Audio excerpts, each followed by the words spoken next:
The crowd gasped in disbelief. Lady Constance's hand struck Evelyn's cheek with a force that echoed across the garden, the slap a sound of humiliation so sharp it silenced the aristocratic gathering. But before anyone could move, the Duke of Wetherby stepped forward with a cold precision, his hand wrapped around Lady Constance's wrist, his grip unyielding, and he leaned in to whisper in her ear, his voice like ice. "That was your last mistake. Hello, lovely. If you're enjoying this historic romantic tale, I'd be so grateful for a like or a subscribe. It helps me bring you more stories of love, longing, and history. And if you're up for it, tell me in the comments where you're watching from. I read every note, and it always brings a smile to my face." Chapter 1. Shadows of the Past. The pocket watch felt cold against Evelyn's palm, its silver surface catching the weak autumn light filtering through her father's study window. She traced the engraved inscription with her thumb, the words she'd memorized long ago. "Time reveals all truth, my darling girl." "Does it, Papa?" she whispered to the empty room. "What truth has time revealed except that I'm a coward?" 6 months, half a year since Lord Edmund Hargrave had been laid to rest in the family plot, and still Evelyn found herself seeking sanctuary in this room. Everything remained exactly as he'd left it, the leather-bound ledgers stacked precisely on the mahogany desk, the faint scent of pipe tobacco clinging to the curtains, the morning sun illuminating the same worn patch of carpet where he'd paced while teaching her about crop rotation and tenant rights. An estate is more than land and titles. "Evelyn," his voice echoed in her memory. "It's people, their livelihoods, their families, their futures. Never forget that." She sank into his chair, the leather creaking familiarly, and closed her eyes.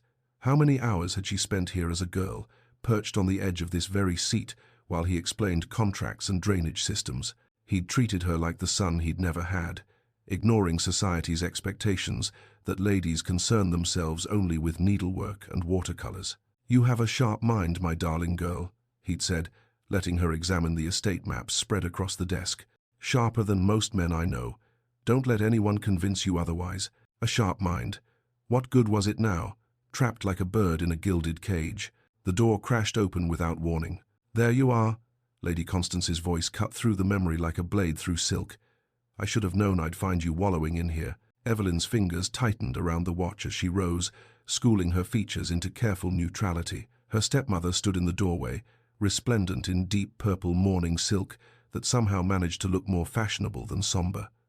At 43, Constance remained beautiful in a cold, calculated way, every blonde curl precisely placed, every movement measured for maximum effect. "I was reviewing the tenant contracts," Evelyn said quietly, gesturing to the ledgers. "The Michaelmas rents are due soon, and the estate manager handles such matters now." Constance swept into the room, her skirts whispering against the floor. "Your father indulged your peculiar interests, but I won't have you pretending to understand business affairs. It's unseemly, unseemly." Everything Evelyn did was unseemly, in Constance's estimation. Speaking with tenant farmers, reading political newspapers, having opinions. "Father taught me." "Your father is dead." The words landed like a slap. Constance lifted a ledger, examined it with theatrical distaste, and dropped it back onto the desk, and his outdated notions died with him. "Now, we have the day to plan. The Duke of Wetherby's garden party is in 3 days, and you'll need proper preparation." Evelyn's stomach clenched. "The garden party?"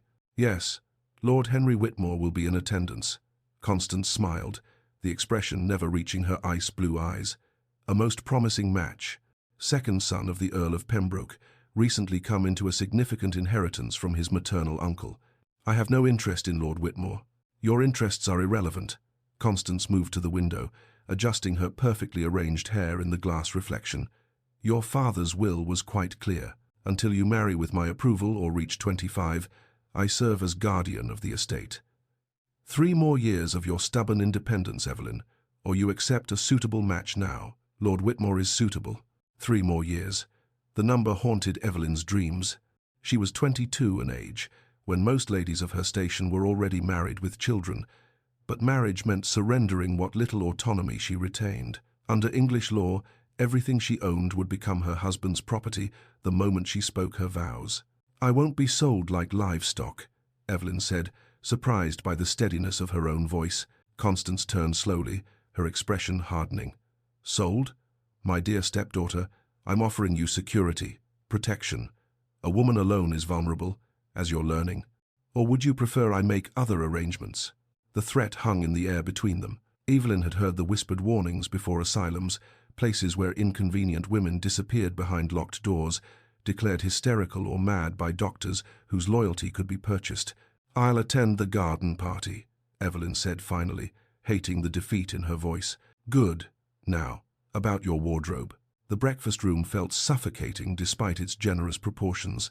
Evelyn sat rigid in her chair. The lavender morning dress she'd chosen modest, appropriate, her favorite color now a source of conflict. "Absolutely not." Constance's fork clattered against her plate. "That color makes you look sallow, and the neckline is far too severe. Lord Whitmore will think you a prude." Across the table, Beatrice kept her eyes fixed on her poached eggs. Evelyn's stepsister was 19, pretty in an unremarkable way, and had mastered the art of becoming invisible during Constance's tirades. Evelyn couldn't entirely blame her. Beatrice had grown up under Constance's thumb. She knew no other way. "The dress is perfectly appropriate," Evelyn said carefully. "I'll determine what's appropriate in my household." Constance dabbed her lips with her napkin, the gesture somehow conveying contempt. "You'll wear the rose silk tomorrow, and the cream day dress to the garden party, the one with the lower neckline." "Mother," Beatrice ventured quietly, "the lavender is quite becoming. Did I ask for your opinion?" Constance's gaze swiveled to her daughter. Beatrice shrank back, color flooding her cheeks. "No? Then kindly keep your thoughts to yourself." Evelyn's jaw tightened. This was how it always went. Constance, wielding cruelty like a conductor's baton, orchestrating their misery with practiced precision. "Your posture, Evelyn." Constance's attention returned like a hawk spotting prey. "You slouch like a scullery maid, and must you butter your toast so vigorously? A lady takes delicate bites, small, refined, small, refined, invisible." Evelyn set down her knife, her appetite vanishing. "I received a letter yesterday," Constance continued, producing an envelope from her sleeve like a magician revealing a trick. "From Mr. Blackwell, your father's former solicitor. He seems to have questions about certain estate transactions." Ice water flooded Evelyn's veins. "What transactions?" "Nothing that concerns you. I've handled everything perfectly legally." But something flickered in Constance's expression, uncertainty perhaps, or calculation. "However, his interference is tiresome. I've dismissed him and retained Mr. Thaddeus Pike instead. A much more understanding gentleman." Evelyn's hands clenched in her lap. Mr. Blackwell had been her father's solicitor for 20 years, a man of impeccable integrity. His questions likely meant he'd discovered something wrong with how Constance was managing the estate. "You can't simply dismiss. I can do whatever I please." Constance's smile was razor-sharp. "I'm the guardian, remember? Every decision, every signature, every sale, all perfectly within my rights, until you marry or reach your majority. So you see, my dear, cooperation benefits us both. Defy me, and I'll ensure those 3 years feel like 30. The threat was clear. Constance had already sold the North pasture land to a neighbor at half its value. She'd dismissed Mrs. Fletcher, the housekeeper who'd been with the family since before Evelyn was born. She'd replaced experienced tenant farmers with cheaper labor, ignoring their family's welfare, and Evelyn was powerless to stop any of it. "I've also taken the liberty of reviewing your correspondence." Constance produced another letter, this one in Evelyn's handwriting. A letter to Lady Margaret Ashford, the Duke of Wetherby's eccentric aunt? Planning to appeal to her for assistance, were we? Shame and fury warred in Evelyn's chest. She'd written that letter in desperation 3 weeks ago, hoping Lady Margaret, known for her independent spirit and political connections, might offer guidance. She'd never had the courage to send it. "I thought not." Constance tore the letter in half, then quarters, letting the pieces flutter to the table like snow. "You have no allies, Evelyn, no champions. Your father's friends have their own concerns, and society has no patience for difficult young women. Marry Lord Whitmore, and this unpleasantness ends. Refuse, and I'll make your life a study in misery." She rose, smoothing her skirts. "You'll spend this morning practicing your watercolors.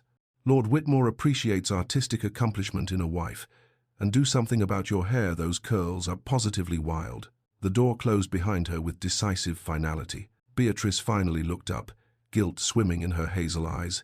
Evelyn, don't. Evelyn's voice came out harsher than intended. Just don't. She couldn't bear sympathy, not from someone who watched it all happen and said nothing. Evening found Evelyn alone in her bedchamber, staring at her reflection in the dressing-table mirror. The face looking back seemed that of a stranger, pale, hollow-eyed, diminished. When had she become this one creature, this silent, obedient ghost haunting her own life?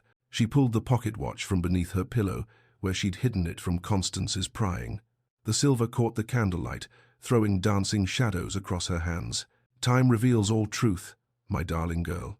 What truth, Papa? She whispered. That I'm weak? That I can't protect what you built? That I'm failing you? But she knew her father would never think such things. He'd taught her to be strong, to think critically, to question authority when authority was wrong. The weakness wasn't in her nature, it was in her circumstances. The law that gave Constance power. The society that saw women as property to be managed rather than people with agency. 3 more years until she reached 25. 3 more years of watching Constance dismantle her father's legacy piece by piece. 3 more years of being controlled, criticized, diminished. Or she could marry Lord Whitmore, a man she'd met twice, whose eyes had assessed her like a horse at auction, calculating her worth in acres and annual income. Marriage would end Constance's guardianship, but it would only transfer control to another master. English law was brutally clear. A married woman owned nothing, not even herself. I can survive 3 more years, she told her reflection, trying to believe it. I have to. But as she clutched the watch against her heart, feeling its steady tick-tick-tick against her palm, Evelyn wondered if survival was enough, if there might be something more than merely enduring, something like actual freedom. She thought of the garden party in 3 days, the Duke of Wetherby's estate, with its legendary gardens and its reclusive host. Lord Whitmore would be there, already negotiating her future with Constance like she was a thoroughbred mare. 3 more years, she whispered again, but this time it sounded less like determination and more like a prayer. Outside her window, the autumn night pressed close, and somewhere in the darkness, a clock chimed the hour, time moving forward whether she willed it or not, revealing truths she wasn't certain she wanted to face. Chapter 2. The garden party begins. Alexander Ashford, Duke of Wetherby, stood on the stone terrace of his ancestral home and contemplated the particular brand of torture that was a garden party. Below him, carriages deposited their glittering cargo onto the curved drive, ladies in pastel silks, gentlemen in dark coats, all wearing the same practiced expressions of polite anticipation that characterized London society. He was 31 years old and had been attending such gatherings since he could walk. One would think familiarity might breed tolerance, if not affection. Instead, it had only sharpened his distaste. "You're doing your statue impression again," James Worthington observed, joining him at the balustrade. Alexander's estate manager and closest friend carried 2 glasses of champagne, offering one with a knowing smile. "The guests will think you've been petrified by Medusa." "One can hope." Alexander accepted the glass but didn't drink. "How many have arrived?" 73 and counting. The Pemberton sisters are laying siege to the refreshment table. Lady Hartwick is already spreading gossip about the Thornbury scandal. Lord Breslin appears to be 3 sheets to the wind, despite it being barely past noon. James consulted his mental catalogue with practiced ease, and at least 4 mothers have inquired whether you'll be dancing later. Another season, another parade of debutantes and their scheming mothers. You could simply marry and end the speculation. Alexander turned to his friend with an arched eyebrow. "I could also throw myself into the Thames, but I prefer to avoid both." James laughed, but his expression sobered. "Society has grown rather creative in their sobriquet for you. The Ice Duke is the current favourite." "How flattering. Last year I was the Marble Duke. At least ice suggests I might eventually thaw." Alexander's tone was dry, but the nickname stung more than he cared to admit. Not cruel, he'd never been deliberately unkind, simply distant, exact in his expectations, impossible to charm because charm itself felt like manipulation. 6 years. 6 years since a riding accident had transformed him from the second son, free to pursue scholarship and relative obscurity, into the Duke of Wetherby with all its attendant responsibilities. His older brother, Thomas, had been everything a duke should be. Charismatic, socially graceful, beloved by all who knew him. Thomas had loved these gatherings, moving through crowds like sunlight through water, making everyone feel valued and seen. Alexander's gaze drifted to the gardens below, precisely manicured hedges forming geometric patterns around beds of late-season roses. Thomas had commissioned this design in the year before his death, working with the head gardener to create something both beautiful and mathematically harmonious. "You think too much, Alex," Thomas had said, sketching garden plans by candlelight. "Not everything requires analysis. Sometimes you simply feel." But feeling had died with Thomas on a muddy road in Hertfordshire. What remained was duty, obligation, and the grinding machinery of an estate that employed 200 souls and influenced the livelihoods of thousands more. Alexander had inherited the title, but not his brother's ease with people. He managed Wetherby with competence and precision, but without joy. "The Marchioness of Eldridge is holding court by the fountain," James noted, pulling Alexander from his reverie. "I believe she's brought her niece. Again. The girl who speaks only in superlatives. Everything is either utterly divine or positively dreadful." "The very same." Alexander observed the arriving guests with a practiced eye. Lord Hamilton, perpetually one bad investment from debtor's prison. The Misses Thornbury, desperate to secure husbands before their father's fortune evaporated. Mr. Geoffrey Wade, whose political ambitions exceeded his intelligence by a considerable margin. He could write their scripts before they opened their mouths. The careful compliments about Wetherby's grounds, the subtle inquiries about his availability, the calculated placement of eligible daughters in his line of sight. It was theatre, and he'd grown weary of performing his assigned role. Then the Hargrave carriage arrived. Alexander's attention sharpened involuntarily. The black lacquered vehicle bore the Hargrave coat of arms, a stag rampant, though the gold leaf had faded since he'd last seen it. That would have been at Edmund Hargrave's funeral 6 months prior, where Alexander had stood in the rain watching a good man laid to rest far too young. Edmund had been a friend, or as close to one as Alexander's position typically allowed. They'd met during a parliamentary session 5 years ago, discovering a shared interest in agricultural reform. Edmund had possessed that rare quality of speaking to Alexander as a person rather than a title, offering advice during those first overwhelming months of Alexander's unexpected dukedom. "The hardest part," Edmund had said over brandy one evening, "is balancing what you want with what's required. But remember, you're a man first, Duke second. Don't lose yourself in the role." Easy advice to give, considerably harder to follow. The carriage door opened, and Lady Constance Hargrave emerged first, all calculated grace and fashionable mourning attire that somehow managed to look more stylish than somber. Alexander had met her twice, both times finding her as appealing as a snake in silk. Beautiful, certainly, but cold, watchful, a woman who viewed every interaction as a transaction. Then came Lady Evelyn. Alexander straightened despite himself. He'd last seen Edmund's daughter at the funeral, a pale figure in black, silent and hollow-eyed with grief. Edmund had spoken of her constantly, pride evident in every word.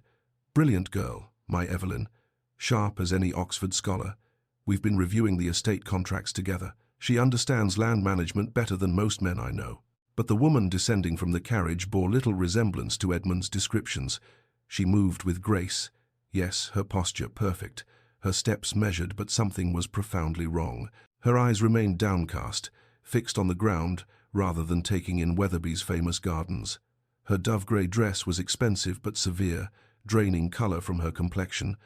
She held herself with the rigid control of a person braced for impact. Lady Constance's hand closed around Evelyn's elbow, possessive and controlling. Even from this distance, Alexander could see the older woman's smile, all teeth and false warmth, as she greeted other guests. "That's not right," Alexander murmured. "What isn't?" James followed his gaze. "Lady Evelyn," Edmund said. She was curious, spirited, laughed like sunlight. Alexander's jaw tightened. "That woman looks like a ghost."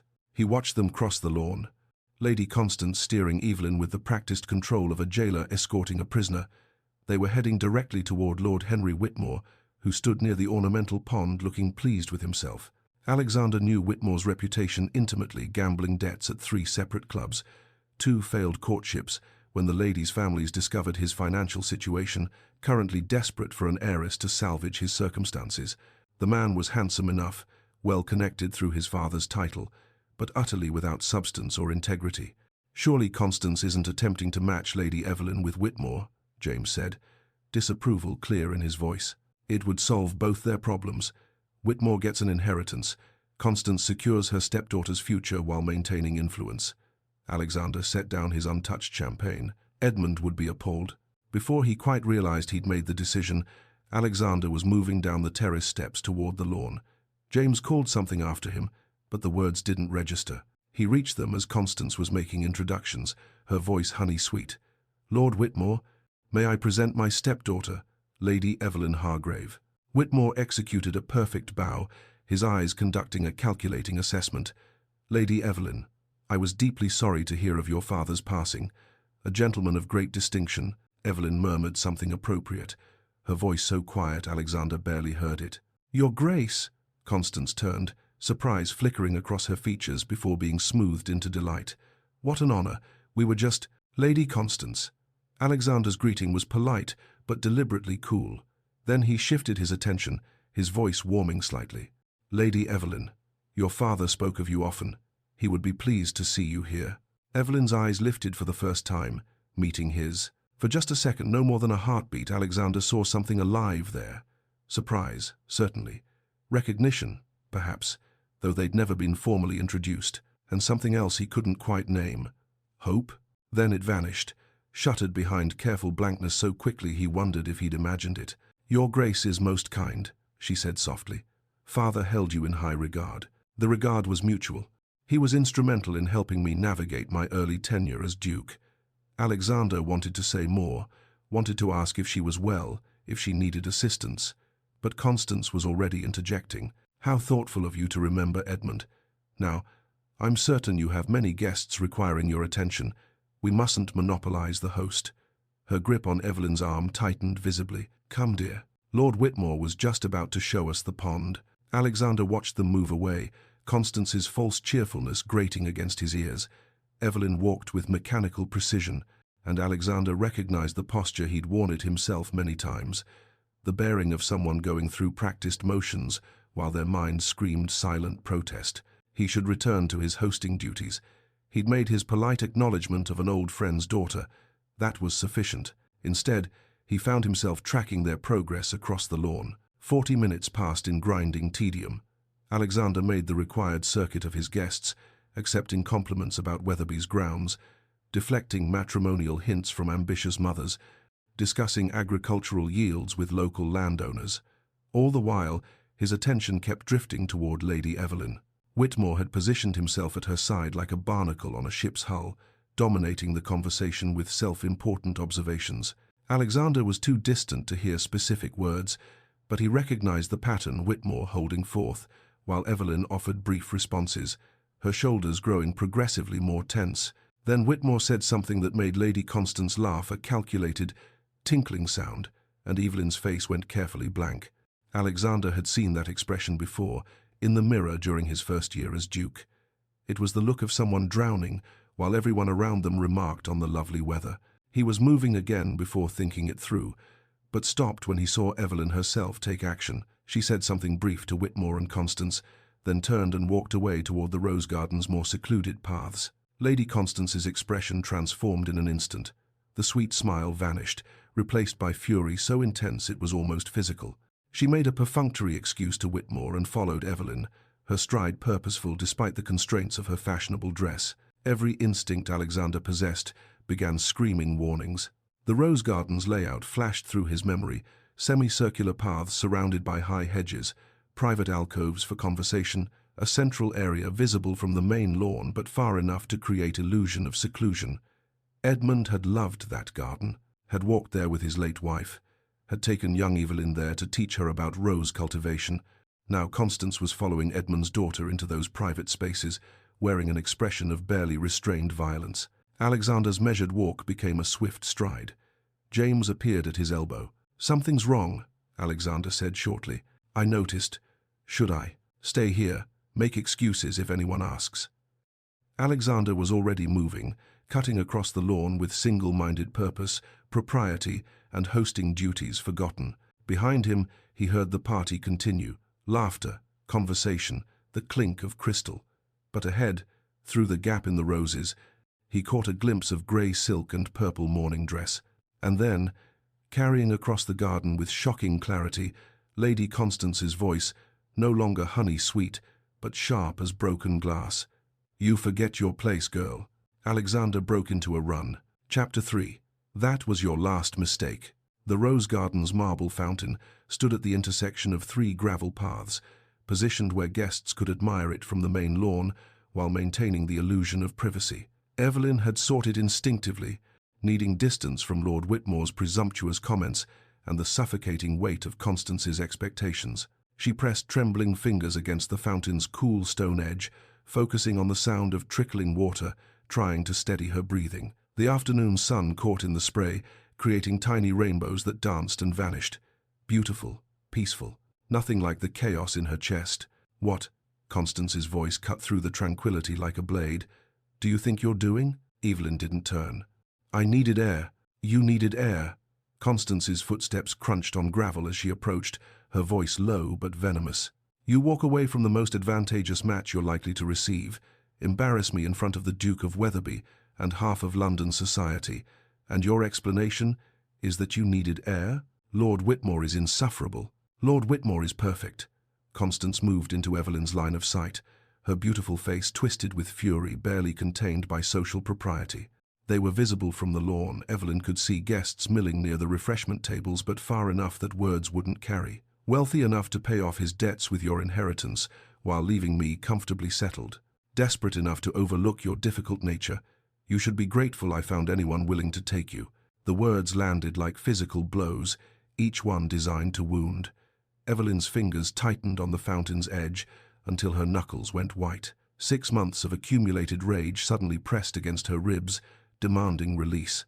"I won't marry a man who sees me as livestock to be traded." Constance's laugh was sharp and mirthless. "Livestock? You foolish girl. You think you have choices? You think your precious intelligence and your father's outdated notions give you power?" She stepped closer, her voice dropping to a hiss. "You have nothing. You are nothing without my approval. The law is quite clear on that point. The law is wrong. The law is reality." Constance's eyes glittered with malice. "And reality is this: you'll marry Lord Whitmore next month, or I'll take alternative measures.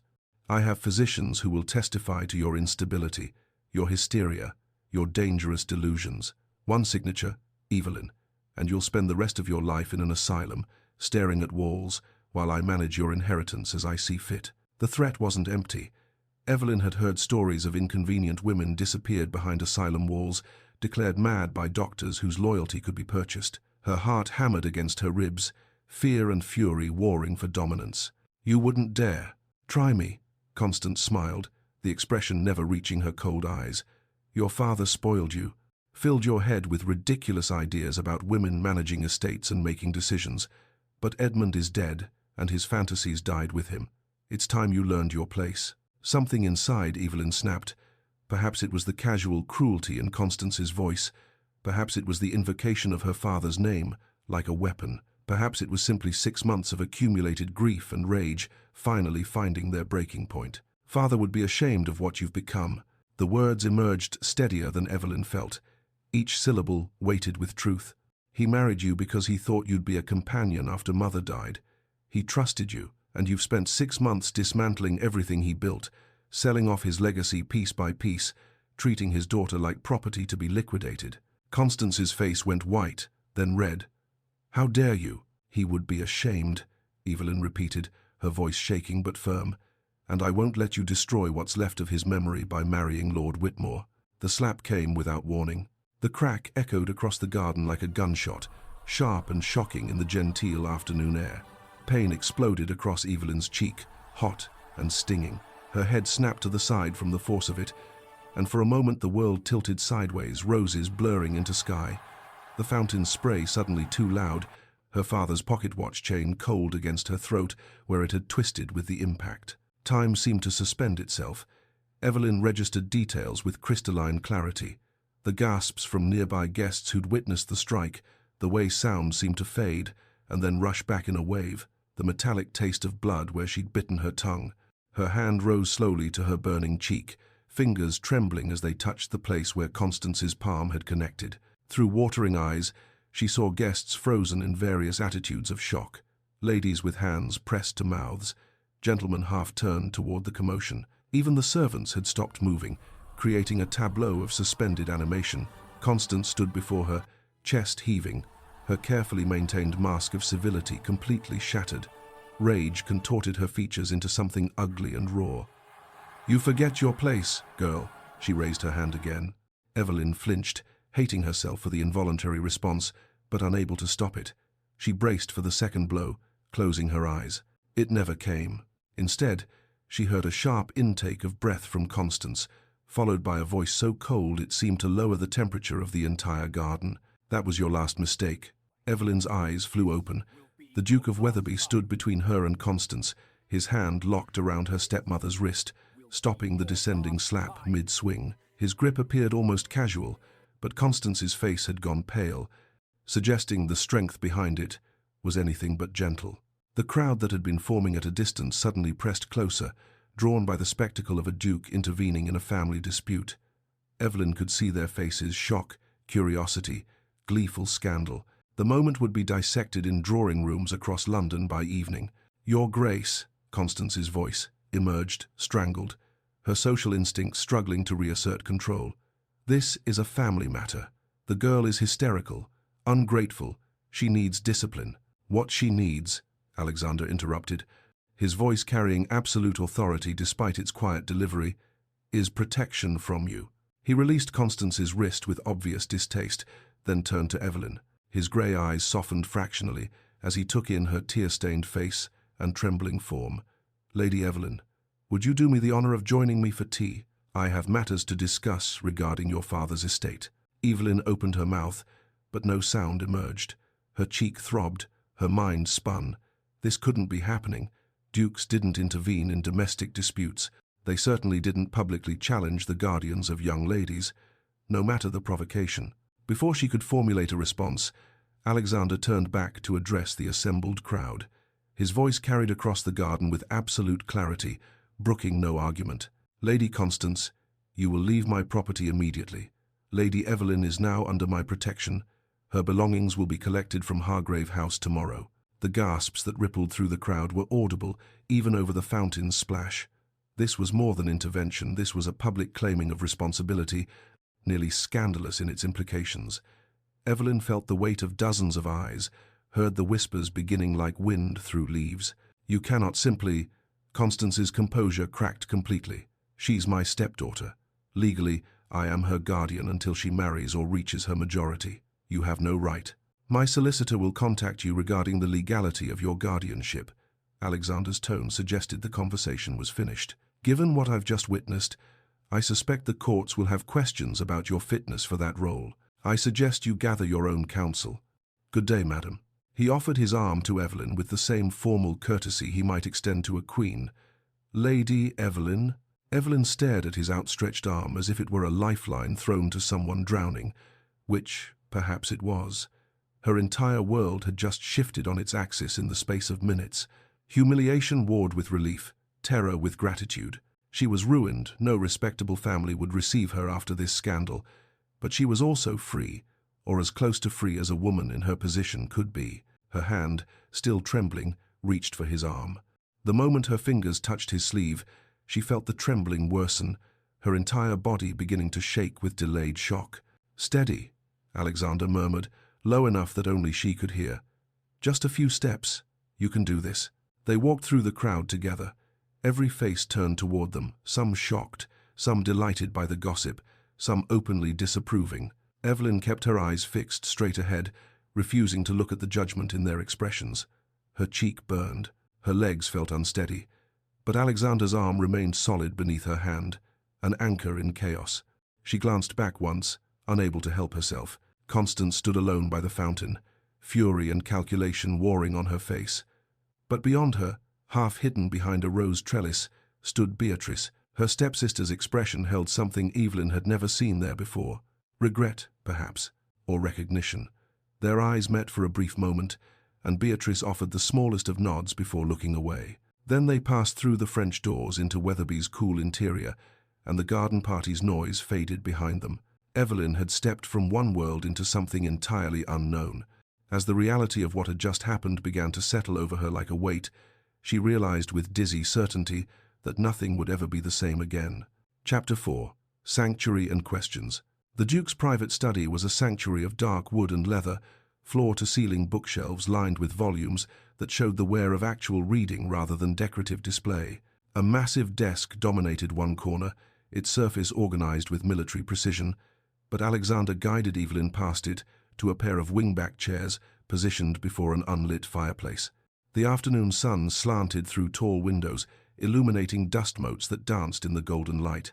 Evelyn sat with rigid formality, her spine not touching the chair's back, hands clasped so tightly in her lap that her knuckles had gone white. The trembling that had started in the garden had worsened, spreading through her limbs until she felt as though she might shatter into pieces. Alexander moved to a sideboard without speaking, the clink of crystal against crystal oddly soothing in the quiet room. He poured amber liquid from a decanter brandy by its color and returned with 2 glasses. One he kept, the other he offered to Evelyn with a slight nod. She took it with both hands, needing them both to hide the shaking. The glass felt solid and real against her palms, grounding her in a moment that still seemed impossible. Had the last hour actually happened? Had a duke truly intervened in her stepmother's discipline, claimed her protection publicly, brought her into his private study as if such actions were perfectly ordinary? The brandy burned going down, but the warmth spreading through her chest was steadying. Alexander settled into the opposite chair, notably not behind his desk where authority would tower over her, but across from her at equal height. He didn't speak immediately, didn't rush to fill the silence with platitudes or demands for explanation. He simply sat, his own glass cradled loosely in one hand, and waited. The patience undid something in Evelyn's chest. "Thank you." Her voice emerged barely steady, roughened by tears she refused to shed in front of a stranger. "But I don't understand why you intervened. You don't know me. We've never been formally introduced. My family troubles are hardly—" "I knew your father." The simple statement stopped her mid-sentence. Evelyn looked up, really looked at the Duke for the first time since entering the study. He was younger than she'd expected, perhaps 30 or 31, with dark hair showing premature silver at the temples. His features were aristocratic but lived in, marked by responsibility rather than dissipation. Grey eyes regarded her with unexpected gentleness. "Edmund and I served together on several parliamentary committees," Alexander continued. "Agricultural reform, mostly. Tenant rights. He had radical ideas about estate management, treating farmers as partners rather than subjects. I was new to my title, drowning in obligations I'd never expected to inherit. Your father—" He paused, something like grief flickering across his features. "He helped me navigate those early days, offered advice without condescension, treated me as a man rather than merely a duke." Evelyn's throat tightened. She could picture it perfectly, her father, with his gentle wisdom, his instinct for seeing the person behind the title. "He spoke of you constantly," Alexander said, and now there was warmth in his voice. "His brilliant daughter, who understood estate management better than most men, who rode like a centaur, who laughed," he said, "like her mother did, like joy itself." The tears Evelyn had been fighting broke through her defenses. They spilled hot down her cheeks, and she pressed a hand to her mouth to contain the sob building in her chest. "I haven't laughed like that in a very long time." "I know." Alexander's voice was quiet but firm. "I've attended functions where you were present these past 6 months. The Thornbury Ball in July, Lady Hertford's musicale in August, the Pembroke dinner last month. Every time, I saw a little less of the person your father described. You were fading, Lady Evelyn, disappearing inside yourself." Evelyn stared at him, shocked. "You noticed me? How could I not? Edmund spoke of you so often that when I saw you at these events, I recognized the disconnect immediately. The vibrant woman he described didn't match the silent, subdued figure moving through ballrooms like a ghost." His jaw tightened. "Today, when she struck you in front of half of London society, some things cannot be tolerated. I don't care what justifications she might offer, no person deserves that treatment." Something in Evelyn rebelled against the sympathy in his voice, against being seen as pitiable. Her defenses rose even as more tears threatened. "You don't know me, Your Grace. You don't know what led to that moment. For all you know, I deserved." "Don't." The word cracked like a whip, sharp enough to stop her cold. Alexander leaned forward, intensity radiating from him. "Don't you dare defend her cruelty. Don't internalize the narrative that her abuse was somehow justified by your behavior. That is what abusers do, make their victims believe they earned the punishment. The silence that followed was heavy with unspoken understanding. Evelyn clutched her brandy glass, unable to meet his eyes, feeling exposed in a way that had nothing to do with scandal and everything to do with being truly seen. Finally, she managed the question that had been building since they left the garden. What happens now? I'm ruined, aren't I? Living here, even temporarily. My reputation, my aunt, Lady Margaret Ashford, resides in the East Wing. Alexander's tone shifted back to practical, giving Evelyn space to regain her composure. She's eccentric and politically outspoken, which is why she prefers the countryside to London. But her presence ensures propriety. She witnessed the entire scene in the garden. I saw her in the crowd. She'll support your version of events, should anyone question the circumstances. Evelyn's mind spun, trying to process the implications. A chaperone, a witness to Constance's violence. The Duke had thought this through with remarkable speed. There's more you should know. Alexander set down his glass, his expression serious. I made inquiries after your father's death. The terms of his will, Lady Constance's legal maneuvering, it's all questionable at best, fraudulent at worst. You investigated? Evelyn couldn't keep the surprise from her voice. Your father asked me to look after you if anything happened to him. We were discussing estate succession over dinner one evening, about 3 months before his death. He mentioned his concerns about Constance, about ensuring you'd be protected. Alexander's expression turned rueful. I assured him such precautions were unnecessary, that he'd live another 30 years at least, but I promised that if anything did happen, I'd make certain you were cared for. I didn't realize how literal that request would become. The revelation settled over Evelyn like a weight. Her father had known, had seen through Constance's performance, had tried to protect his daughter even beyond death. Stay here as my guest, Alexander said. My solicitor, Mr. Henry Blackwell, is one of the finest legal minds in England. He'll review your situation thoroughly. We'll determine how to break Constance's control legally. The guardianship provisions in your father's will may be challengeable, especially given what I witnessed today. It was everything Evelyn had dreamed of during 6 months of captivity: rescue, legal assistance, escape from Constance's cruelty. So why did panic flutter in her chest like a trapped bird? I won't be a charity case, Your Grace. The words emerged more forcefully than she'd intended, but she couldn't take them back. Or a project to manage. I've had enough of being managed. If I'm simply trading one form of control for another, fair enough. Alexander's response was immediate, without defensiveness or offense. Then, let's call this a strategic alliance. You need legal protection and physical distance from your stepmother. I need. He paused, and for the first time, something like humor crossed his features. Frankly, I could use an intelligent conversation partner who isn't trying to manipulate me into marriage. The season is deadly dull. The unexpected honesty startled a sound from Evelyn's throat, not quite a laugh, but close. A tiny, surprised exhale that held the ghost of amusement. Alexander's slight smile transformed his entire countenance. There, your father would be pleased. The tears returned, but these were different, softer, tinged with something other than grief. Evelyn wiped at her eyes with shaking fingers, simultaneously embarrassed and strangely relieved. Practical matters, Alexander continued, his tone brisk but kind. You'll have your own suite in the guest wing, complete privacy, freedom to roam the estate and grounds as you wish. The library is extensive. Father was a collector. You're welcome to any volumes that interest you. I can read what I choose. Why on earth wouldn't you be able to? Alexander looked genuinely puzzled. Constance believed novels were frivolous and political texts unsuitable for women. His expression darkened. Then you have 6 months of reading to catch up on. I'll have Mrs. Hewitt, my housekeeper, show you the library after you're settled. They discussed logistics with surprising ease. Her belongings would be collected tomorrow. Correspondence with Mr. Blackwell would begin immediately. Lady Margaret would be informed and would likely demand an introduction at dinner. Throughout the conversation, Evelyn felt the tight band around her chest gradually loosening. As she rose to leave, her hand unconsciously touched her cheek. The skin was tender, likely bruising. She winced. Alexander noticed immediately. Mrs. Hewitt will bring a cold compress and perhaps some witch hazel for the swelling. He moved to the door, opening it to reveal a comfortable-looking woman in her 50s waiting in the hallway. Mrs. Hewitt, Lady Evelyn will be staying as our guest.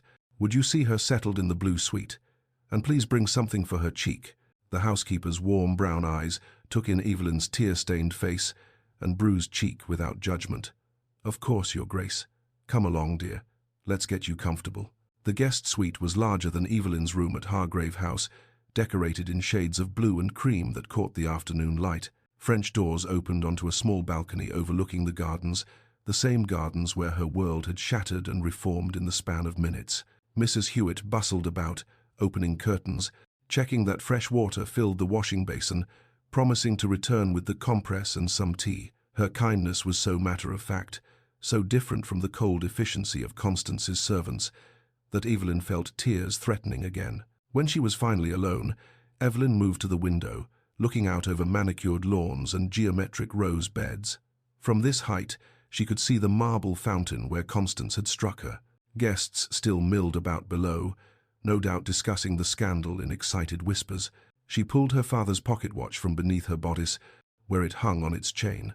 The silver was warm from her skin. She opened it, reading the inscription that had become a talisman.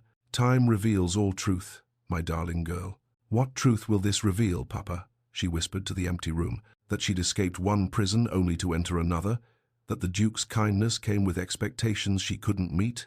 Or perhaps something else entirely, that freedom was possible, that she possessed strength she'd forgotten, that her father's faith in her wasn't misplaced?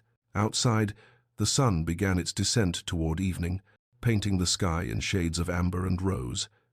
Somewhere in the house, a clock chimed the hour, time moving forward, revealing its truths whether she was ready or not. Evelyn closed the watch and held it against her heart, feeling its steady tick-tick-tick, and for the first time in 6 months, allowed herself to hope. Chapter 5. The rules have changed. Day 3. Evelyn woke to birdsong rather than Constance's sharp rapping on her bedroom door. For a disoriented moment, she couldn't place where she was. The ceiling was wrong, painted cream instead of pale rose, and sunlight streamed through unfamiliar windows. Then memory returned in a rush. The garden party, the slap, the Duke's intervention. Weatherby. She was at Weatherby, and no one was coming to inspect her appearance or dictate her morning schedule. The realization felt too large to contain in her chest. She dressed herself, fumbling slightly with the back fastenings, but managing, and made her way downstairs, following the scent of coffee and warm bread. The breakfast room was smaller than Hargrave's formal dining hall, painted butter yellow and flooded with morning light. A sideboard held covered dishes, eggs, bacon, toast, jam, fruit, and no one to tell her what she was permitted to eat. Evelyn stood frozen, staring at the array of choices. At Hargrave House, Constance had controlled every meal. Ladies ate sparingly, took small portions, avoided anything too rich or indulgent. But here, she took 2 slices of bacon, then a third, added eggs and toast with butter, real butter, not the thin scraping Constance permitted, poured coffee and added cream until it was the exact shade she preferred, sat at the table with her scandalously full plate and ate slowly, savoring each bite. It was the most delicious breakfast of her life. Day 5. The library was a cathedral of books, 3 stories tall, with a gallery running around the upper levels and wheeled ladders for reaching the highest shelves. Afternoon light poured through tall windows, illuminating thousands of leather spines in every color imaginable. Evelyn stood in the center, turning slowly, overwhelmed by the sheer abundance. At Hargrave House, she'd been forbidden all but the most innocuous novels and household management texts. But here, she ran her fingers along a shelf, reading titles that made her heart race. Political philosophy, scientific treatises, history volumes banned in Constance's household for being too advanced or unsuitable. Her hand trembled as she pulled out a copy of Mary Wollstonecraft's A Vindication of the Rights of Woman, a book she'd heard of but never dared request. Radical choice for a Tuesday afternoon. Evelyn spun, clutching the book to her chest. Alexander stood in the doorway, an amused smile softening his usually serious features. He'd shed his formal coat, working in shirt sleeves and waistcoat like a man comfortable in his own home. "I'm sorry, I didn't mean to presume." "You're welcome to any book in this library," he interrupted gently. "That's what they're for, reading, not decorating." He crossed to where she stood, examining the shelf she'd been perusing. "Wollstonecraft. My mother was fond of her work, scandalous in her time, of course, but Mother said the scandal was proof she'd struck a nerve." "Your mother sounds remarkable." She was. Something sad crossed his features. She died when I was 12. Influenza. But she left her mark on this library. Most of the political philosophy is her collection. They fell into conversation then, moving from Wollstonecraft to other philosophers, discovering a shared fascination with how ideas shaped societies. When Alexander mentioned the Tudor period, Evelyn's enthusiasm got the better of her caution. Catherine of Aragon was the true political genius of that marriage, she argued, her eyes bright with passion. She'd been trained since childhood in statecraft. She served as regent, while Henry was fighting in France successfully, I might add. Her political acumen far exceeded his. But without Thomas Cromwell's administrative reforms, England's break with Rome would have been chaos. Alexander leaned against the desk, clearly enjoying himself. He transformed the entire governmental structure, created the modern bureaucratic state, by destroying monasteries and displacing thousands of people dependent on monastic charity, by ending corruption and redirecting resources to more efficient uses. They argued for an hour, voices rising with enthusiasm, neither giving ground. Alexander found himself watching her face more than tracking the actual debate, the way her eyes lit up when making a point, how she gestured emphatically with her hands, the color that had returned to her cheeks. She's been hiding this, he thought, or it's been hidden from her. The woman before him bore little resemblance to the ghost from the garden party. This was the daughter Edmund had described, brilliant, passionate, fully alive. The conversation drifted naturally into more personal territory as the afternoon waned. They'd migrated to chairs by the window, the debate giving way to easier exchange. "Why have you never married, Your Grace?" The question emerged before Evelyn could stop it. "Forgive me, that's terribly forward." "No, it's a fair question." Alexander stared out at the gardens, his expression thoughtful. "Because every woman presented to me sees the title and the estate. They calculate worth in terms of properties and income. I wanted—" He stopped, seeming to reconsider his words. "Someone who sees you," Evelyn finished quietly. Their eyes met. The silence stretched between them, loaded with implications neither was ready to acknowledge. Alexander looked away first, clearing his throat. "We should dress for dinner. Lady Margaret arrived this afternoon. She'll want to meet you." Lady Margaret's assessment. Lady Margaret Ashford was a force of nature compressed into an elegant woman of perhaps 68, silver hair piled fashionably high, sharp blue eyes that missed nothing, and a spine that suggested she'd never bowed to convention in her life. She took tea with Evelyn in the morning room while Alexander attended to estate business. "So," Margaret said without preamble, adding sugar to her tea with brisk efficiency, "my nephew has avoided entanglement for 6 years. Then he publicly claims a young woman's protection in a manner so scandalous it's been the talk of every drawing-room in London. Tell me, Lady Evelyn, what should I make of this?" Evelyn set down her cup carefully. "Your nephew is honoring a promise to my late father." Margaret's gaze was penetrating. "And the way he watches you at dinner is also about honoring promises." Heat flooded Evelyn's cheeks before she could control it. Margaret's laugh was delighted. "Good. He needs someone with spine. Too many insipid girls have bored him to tears, all simpering and, 'Yes, Your Grace, and how wise you are, Your Grace.' Nauseating." She leaned forward conspiratorially. "But you should know, London will be vicious about this. The gossips are sharpening their knives as we speak. Are you prepared?"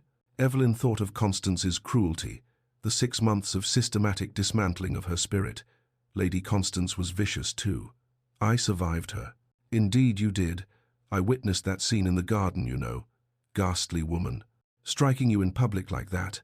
Margaret's expression hardened. "I've already begun spreading my version of events through my correspondence network. By the time I'm finished, Constance Hargrave will find herself persona non grata in every respectable household." "You don't have to." "Oh, but I do. No one strikes a young woman in my nephew's garden and escapes consequences." Margaret smiled, the expression both warm and slightly dangerous. "Besides, I like you. You argue politics at dinner and don't pretend to be less intelligent than you are. That's refreshingly honest." Letters from Constance. The letters began arriving on the 10th day. Alexander's butler, Morrison, brought them to Evelyn in the library where she'd been reading, his expression carefully neutral, but his disapproval evident in the stiff way he held the envelope. The first was bad enough. Constance demanding Evelyn's immediate return, threatening legal action, claiming impropriety. The second was worse, filled with detailed accusations about Evelyn's abandoned behavior. and predictions of social ruin. But the third letter made Evelyn's hands shake. You think the Duke wants you for yourself? He pities you, nothing more. A charity project to assuage his guilt over your father's death. When he tires of your presence, and he will, you'll be ruined and alone. No respectable man will have you. You'll have nothing. Come home now, and I'll consider forgiving this foolishness. Defy me further, and I'll ensure your destruction is complete. Evelyn tried to hide the letter when Alexander entered the library, but her distress must have shown on her face. What's wrong? He crossed to her immediately. Nothing, just correspondence. Evelyn. His use of her first name was deliberate, gentle. Show me. She handed over all 3 letters, watching his expression darken as he read. The fury that crossed his features was cold and controlled, somehow more intimidating than rage would have been. She's desperate, he said finally. That makes her dangerous but also careless. He looked at Evelyn, his grey eyes intense. You know none of this is true? The things she's claiming about my motivations? Evelyn wanted to believe him, but doubt poisoned her certainty. How can I know? I've been here less than 2 weeks. Perhaps she's right. Perhaps I'm simply a duty you've undertaken. No. Alexander caught her hand, the first time he'd deliberately touched her since that day in the garden. His grip was warm and solid. You are not a duty. You are not a charity case. You are a guest in my home because I respect your father's memory and because... He stopped, seeming to struggle with the words. Because I find your company valuable. Is that clear? Evelyn nodded, not trusting her voice. I'm summoning Mr. Blackwell tomorrow. We'll address Constance's claims legally and permanently. He released her hand, though something in his expression suggested he'd rather not. In the meantime, ignore these letters. She's trying to manipulate you. Don't let her. Evening in the garden. Dusk painted the rose garden in shades of amber and violet. Alexander and Evelyn walked the gravel paths together, their conversation having evolved over 2 weeks from careful courtesy to genuine ease. Tell me about your plans for Hargrave, Alexander said. When you regain control. Evelyn's face lit up. Modernize the tenant farms. Implement crop rotation. Father and I designed a system before he died. Improve housing. The cottages need repair, but Constance refused to authorize spending. And I want to establish a school for the tenant children. Basic literacy and mathematics. Alexander listened intently, asking questions that demonstrated real interest rather than polite attention. They discussed drainage systems and livestock breeding, agricultural innovation and social responsibility. The conversation flowed naturally into more personal territory. Who are you, Lady Evelyn, when no one is controlling you? The question stopped her mid-step. She looked at him in the fading light. This man who'd become unexpectedly important in such a short time. I don't know, she admitted. I'm discovering that now. It's terrifying and exhilarating. Perhaps that's the most important journey, Alexander said quietly. Discovering who you are outside others' expectations. You've done that, haven't you? Defied expectations. His laugh was self-deprecating. I've avoided them. That's different from defying them. Perhaps less brave. They'd stopped walking. In the dimming light, they stood close enough that Evelyn could see the silver threading through his dark hair, the fine lines at the corners of his eyes. The awareness between them felt almost physical, charged, inevitable, terrifying. I should go in, Evelyn said, her voice barely above a whisper. It's getting dark. Alexander let her go, though every instinct screamed to reach for her, to close the distance between them. Of course. Good night, Lady Evelyn. Evelyn, she corrected softly. Just Evelyn. He watched her disappear into the house, his hands clenched at his sides. Later that night, Evelyn sat at the writing desk in her room, staring at her reflection in the darkened window. Her father's pocket watch lay open beside her, its steady ticking a comfort in the quiet. I could love him, she thought. I might already, but how do I know it's real and not just gratitude, not just safety? In his study 3 floors below, Alexander poured whiskey he didn't drink and stared at the fire. This wasn't supposed to happen. Protecting her, yes, honoring Edmund's request. But this is dangerous. Neither slept well that night, both acutely aware that something had shifted, something that couldn't easily be shifted back. Chapter 6. Constance's Gambit. The morning had begun with such promise. Evelyn sat across from Alexander at the small breakfast table, debating the merits of Gothic versus Romanesque architecture with the easy familiarity they'd developed over 3 weeks. Sunlight streamed through the windows, illuminating the steam rising from their coffee cups. and for a moment, Evelyn allowed herself to forget that this peaceful existence was temporary. Then Mrs. Hewitt appeared in the doorway, her comfortable face creased with disapproval. "Your Grace, Lady Constance Hargrave has arrived, with Lord Whitmore and Sir Edmund Worthing." She paused, her tone making clear what she thought of such company. "They're requesting an immediate audience. They say it's a legal matter." Alexander's expression hardened instantly. He set down his coffee with careful precision, the kind of deliberate movement that suggested controlled fury. "Show them to the formal drawing room.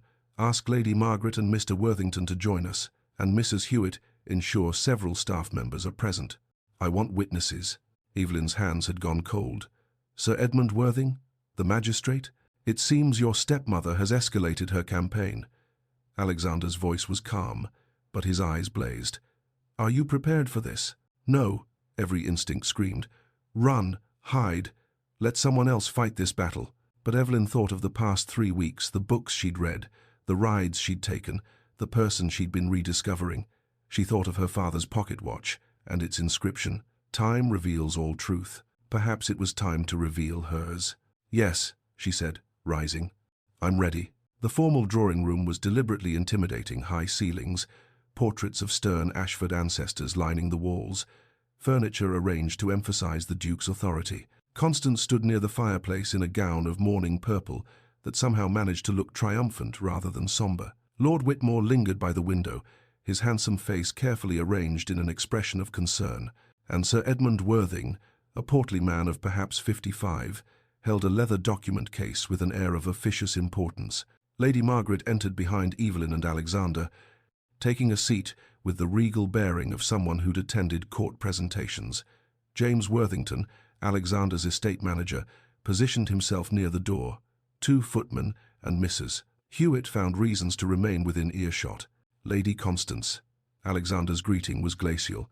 "To what do I owe this unexpected visit?" "Your Grace, I come with the heaviest of hearts." Constance's voice trembled with what might have been genuine emotion if one didn't know her. "My stepdaughter's welfare is my paramount concern.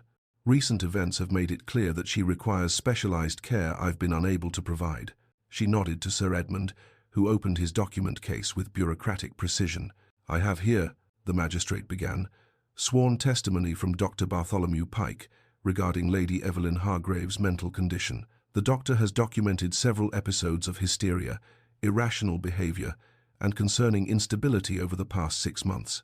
Evelyn felt the room tilt sideways. She gripped the back of a chair to steady herself. "Additionally," Constance added, her voice dripping false concern, "Lord Whitmore can attest to her erratic behavior at your own garden party. The poor dear is not well. She needs rest, medical supervision, protection from herself." She turned tearful eyes to Evelyn. "Come home, darling. Let me care for you properly." The performance was masterful. If Evelyn hadn't lived through 6 months of Constance's cruelty, she might have believed it herself. Lord Whitmore cleared his throat uncomfortably. "I offered Lady Evelyn marriage, stability. She refused, in a manner that was concerning. Her behavior that day was quite irrational." Sir Edmund adjusted his spectacles, examining Evelyn with clinical detachment. "Lady Evelyn, these are serious allegations. Given your father's recent death and the strain of grief, perhaps it would be best if you return to your stepmother's care until your condition stabilizes." Victorian law pressed down on Evelyn like a physical weight. Women could be committed on far less evidence than this. A doctor's testimony, a concerned guardian, a magistrate's approval that was all it took to disappear behind asylum walls. Alexander moved to speak, his face dark with fury, but Evelyn stood first. "No," she said clearly, "I will speak for myself." The room went silent. Alexander's eyes met hers, a question in them. She gave the smallest nod. "I can do this. I must do this." "Sir Edmund," Evelyn began, her voice steady despite the fear coursing through her veins, "you mentioned Dr. Bartholomew Pike. I'm curious, when did Dr. Pike examine me?" The magistrate consulted his papers. According to these records, he documented episodes on March 14th, April 2nd, and May 27th. "Dr. Pike has never examined me." Evelyn's voice grew stronger.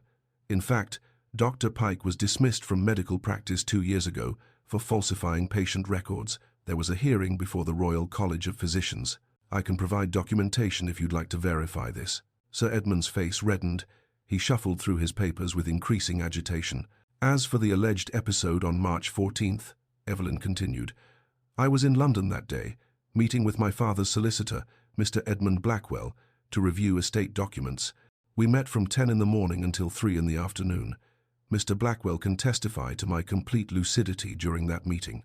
April 2nd, I was at church with my father. He was still alive then. The vicar can confirm my presence and comportment. May 27th, Evelyn's voice hardened, was 2 weeks after my father's funeral. I spent that day in the Hargrave Chapel, alone, grieving. If that constitutes an episode, then grief itself must be classified as madness. She turned to face Constance directly. Each incident you fabricated, I can refute with witnesses and documentation.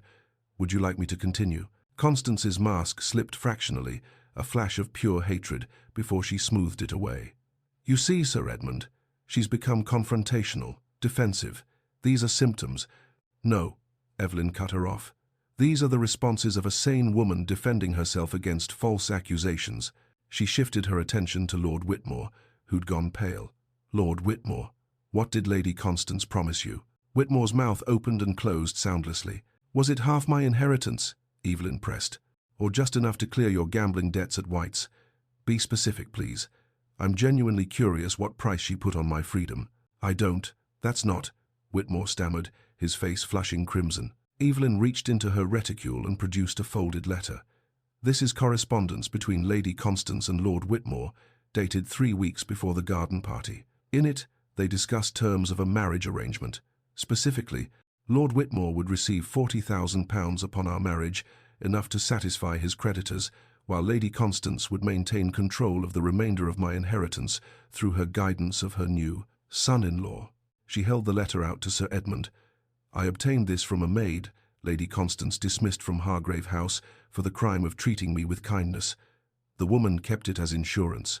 The room erupted. Constance's composure shattered completely. You little, how dare you? How dare I what? Evelyn's voice rose. How dare I defend myself against fraud? Against being sold like property?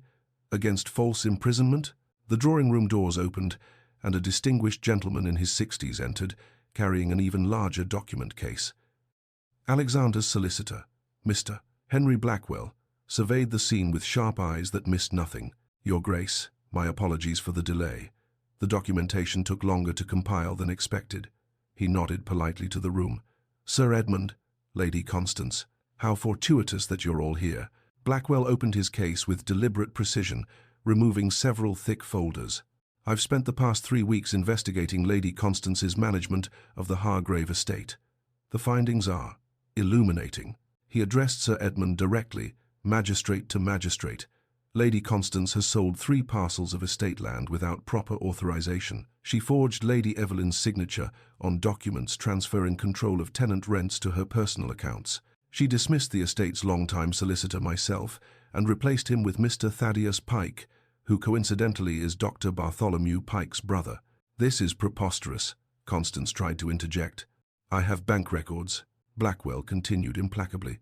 Forged signatures examined by handwriting experts, testimony from dismissed servants. Lady Constance has embezzled approximately £80,000 from the Hargrave estate over the past 6 months. The sum was staggering. Even Sir Edmund looked shocked. Furthermore, Blackwell added, I have evidence that Lady Constance attempted to have Lady Evelyn's entire inheritance transferred to her personal control, bypassing the terms of Lord Hargrave's will entirely. This constitutes fraud on a significant scale. Constance's face had gone from red to white to mottled purple. Cornered, she did what cornered animals do, she lashed out with her last weapon. Even if this is all true, and I dispute every word, she's still ruined. Constance's voice rose to a near shriek. Living here unchaperoned with the Duke, her reputation is destroyed. No respectable man will have her. She'll be a social pariah. The threat hung in the air, and Evelyn felt its weight. In Victorian society, reputation was everything for a woman. Constance was right about that, at least. Alexander's voice cut through the tension like a blade. Lady Evelyn has been chaperoned by my aunt, Lady Margaret Ashford, who resides in the East Wing. Propriety has been maintained at all times. Lady Margaret rose, her aristocratic bearing making even Constance look shabby by comparison. Indeed. I've been in residence since the day after that disgraceful scene in the garden. I witnessed your assault on Lady Evelyn, Constance. I've documented her exemplary behavior since. Anyone questioning this young woman's virtue will answer to me personally, and I assure you, my social connections make yours look rather provincial, Alexander continued, his voice cold as winter frost. Moreover, Sir Edmund, I suggest you carefully review your association with Lady Constance. Her false testimony today, her fraudulent documents, her attempt to have a sane woman committed these constitute attempted fraud against a peer of the realm. I trust you'll want to distance yourself from such actions. Sir Edmund had gone the colour of old parchment. He gathered his papers with trembling hands. Lady Constance, these are grave accusations against you. Very grave indeed. I shall need to investigate this matter thoroughly. He turned to Evelyn, his earlier condescension replaced by uncomfortable respect. Lady Evelyn, you appear perfectly sound of mind. Remarkably so, under the circumstances. I see no reason for any intervention whatsoever. To Alexander, Your Grace, I apologize profusely for this intrusion. I was misinformed about the situation. See that you inform your colleagues about the actual facts, Alexander said icily. Mr. Blackwell will be filing complaints with the Court of Chancery regarding Lady Constance's financial crimes. I suggest she retain competent counsel. Constance stood trembling with impotent rage. This isn't over. It is. Alexander's voice carried absolute finality. Leave my property. Do not contact Lady Evelyn again. Any communication will go through Mr. Blackwell. If you set foot on Wetherby land again, I'll have you arrested for trespassing. Lord Whitmore had already fled, his shame evident in his hunched shoulders. Sir Edmund bowed his way out with profuse apologies. Constance stood alone, her schemes in ruins around her. She looked at Evelyn one last time, and for a moment, naked hatred showed in her eyes. Then she turned and swept from the room with what little dignity remained to her. The drawing-room emptied slowly, servants departing, James escorting Mr. Blackwell to review documents, Sir Edmund practically fleeing. Finally, only Evelyn, Alexander, and Lady Margaret remained. Evelyn stood rigid, every muscle locked, processing what had just happened. She'd faced down her greatest fear, stood up to Constance with witnesses. Won. Then her body remembered how to move, and she began trembling violently. Not from fear, from the adrenaline crash, from relief so profound it felt like drowning. Tears spilled down her cheeks, and she pressed a hand to her mouth to contain the sob building in her chest. Alexander moved toward her, then stopped. "May I?" She nodded, unable to speak. He took her hands, proper, supportive, but the intimacy of the gesture made her tears flow faster. His hands were warm and steady, while hers shook. "You were magnificent," he said quietly, his grey eyes intense. "Absolutely magnificent." Lady Margaret's dry voice cut through the moment. "Indeed." Constance never stood a chance against an intelligent woman with documentation. "Well done, my dear." Evelyn's laugh emerged watery and unsteady, but genuine. She wiped at her eyes with her free hand, though Alexander still held the other. But then Constance's final words echoed in her memory, and the laughter died. She was right about one thing. My reputation. I'm ruined, aren't I? Socially? Alexander's grip on her hands tightened. We'll address that. But first, let's secure your future properly. Make your independence legal and unassailable. Evening found Evelyn in the library, curled in her favorite chair by the window. Twilight painted the gardens in shades of purple and gold. She held her father's pocket watch, its familiar weight a comfort. "I did it, Papa," she whispered to the empty room. "I stood up for myself, just like you taught me." A soft knock made her look up. Alexander stood in the doorway, hesitant in a way she'd never seen him. "May I join you?" "Please." He settled into the chair across from hers, and they sat in comfortable silence for a long moment. The quiet between them had changed over 3 weeks from awkward to easy, from careful to companionable. Finally, Alexander spoke. "There's something I need to discuss with you, about your future." Evelyn's heart stumbled in her chest. "My future?" "Yes." He leaned forward, his expression serious. "We need to talk about what happens next." Chapter 7. The Proposal. 2 days after Constance's defeat, Evelyn found herself in a peculiar limbo. Her stepmother was gone, vanquished legally and socially. Her future stretched before her, uncharted and terrifying in its openness. Yet something felt unfinished, suspended, like a breath held too long. Alexander had been distant since the confrontation, polite at meals, cordial when they passed in hallways, but the easy companionship they'd built over 3 weeks had evaporated. He no longer sought her company in the library. He made excuses when she suggested walks. His chair at dinner sat farther from hers than it once had, as if he'd deliberately repositioned the furniture. Evelyn told herself she understood. She'd brought scandal to his household, complicated his orderly life, dragged him into legal battles with her family. Of course, he regretted his intervention. Of course, he was counting the days until propriety allowed him to send her home with relief. The logic was sound. The ache in her chest suggested otherwise. Lady Margaret found her in the garden on a grey afternoon that threatened rain. Evelyn had been walking the paths aimlessly, trying to order her chaotic thoughts into something resembling a plan. "My nephew," Margaret announced without preamble, "is being an idiot." Evelyn turned, startled. "I beg your pardon?" "Alexander, an idiot." Margaret settled onto a stone bench with the air of someone preparing for a lengthy conversation. "Come, sit. We need to talk." Evelyn obeyed, bewildered. "Has something happened?" "Nothing has happened, which is precisely the problem." Margaret fixed her with those sharp blue eyes. "He's in love with you, dear.